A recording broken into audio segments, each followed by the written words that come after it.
Bismillahirrahmanirrahim. Mr. President, Director General of ILO,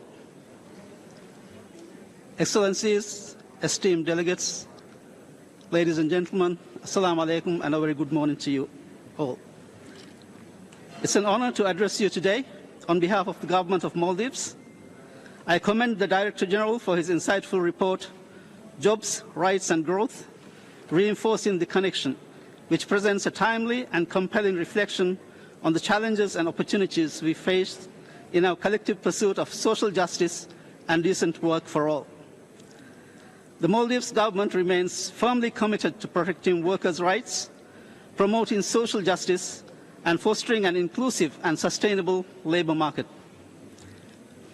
In recent years, we have taken concrete steps to align our national policies with the ILO's vision, reaffirming that economic growth must be inseparable from the protection of labour rights and creation of decent jobs. We are proud to share that we have ratified legislation on industrial relations and occupational safety and health during the first years of this administration of Dr. Muhammad Muiz. These ratifications mark our determination to create a working environment where every individual can thrive in dignity, safety and fairness. We believe that the well-being of our workforce is fundamental to the prosperity of our nation. In line with the spirit of democratic participation emphasized in the Director General's report, we have formally joined the ILO's Global Coalition for Social Justice and approved the ratification of the 1986 constitutional amendments to the ILO. This is a testament to our belief in multilateralism and shared responsibility in shaping a just global labour order. Furthermore, our government has proactively engaged in inclusive and constructive dialogue with both employers and workers. Through policy consultations, collective agreements and partnership building initiatives, we are working to ensure that the voices of all stakeholders are heard and that the outcomes of our labour policies are equitable and sustainable.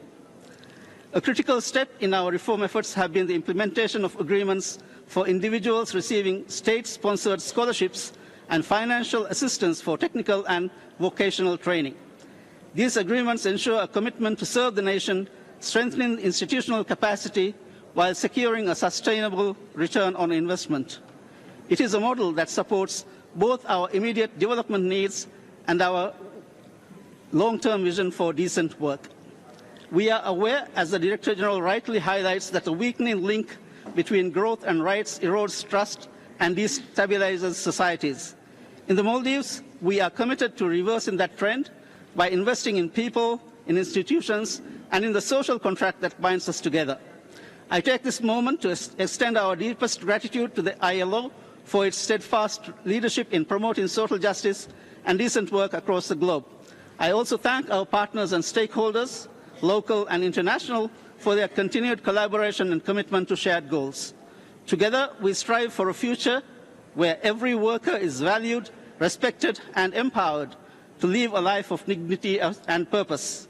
Let us move forward, united by a common vision and resolute in our determination to deliver the promise of decent work for all. I thank you, and Assalamu alaikum wa rahmatullahi.